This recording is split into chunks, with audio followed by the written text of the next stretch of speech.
agreements allowing software companies to collect anonymous usage data. They don't exactly give a ton of detail on what exactly is in this data in some cases. Is it truly anonymous and benign, or is Tim Cook sitting somewhere in the Cupertino donut keeping track of the not-so-nice things you've been saying about their AirPods? Well, it actually varies from agreement to agreement, and despite the lead-off Apple joke, today's focus is on one of the most common pieces of software that phones home, Microsoft Windows 10, which caught criticism shortly after it was released due to the fact that it was nearly impossible for users to fully turn off its data collection features, even if they opted out of Cortana and location tracking and didn't create a cloud-based Microsoft account. So we're a couple of years down the line, and I'm pleased to inform you that everything is hunky-dory. No, I'm just kidding. There is still no option to prevent Microsoft from collecting telemetry data. So what is your PC definitely sending to Microsoft as long as it has an internet connection then? Well, the lowest setting you can choose when adjusting your telemetry preferences is Basic, which will give Microsoft information about your hardware configuration. So if you've built yourself a custom rig, Microsoft likely knows what components you have inside. On the software side, the Basic option allows the OS to send information about Windows Store activity, program crashes, and even usage time, presumably so they can identify issues that cause instability. But this also means that they might know what specific programs your machine is running. Though not you personally, since Microsoft's privacy policy promises users that they don't tie any of that data to an actual person.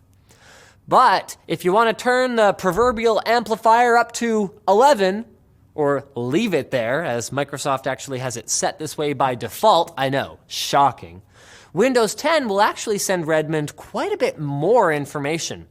Selecting the full telemetry option will provide Microsoft with data as specific as songs you're listening to, video URLs if you're watching a movie and it glitches out, local searches that you run when you're trying to find specific files, content licenses, disk space, things you type into the search box in your browser or in Cortana, browsing history, and even ink strokes if you're using a smart pen.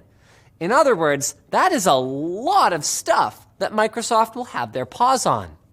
There's also a chance that because the full level sends memory dumps to Microsoft, they could see at least fragments of whatever you were working on at that time. Maybe even that OkCupid message that you regretted as soon as you hit send.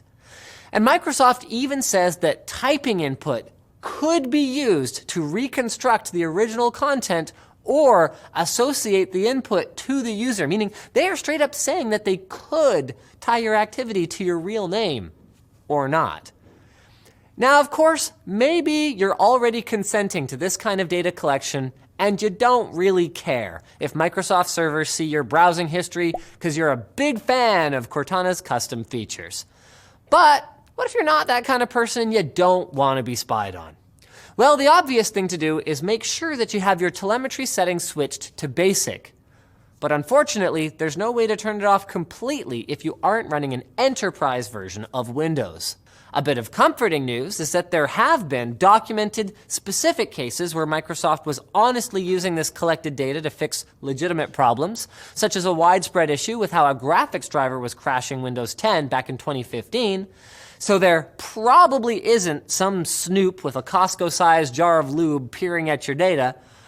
But there have also been cases where huge tech firms have been caught collecting data on customers even if they specifically opted out. And Microsoft also recently announced a tool called the Diagnostic Data Viewer, which will allow you to view exactly what's being sent.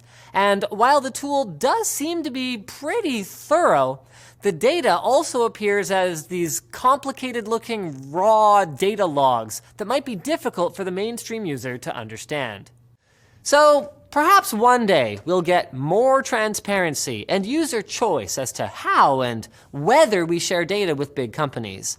But until then, maybe the Linux crowd really is onto something.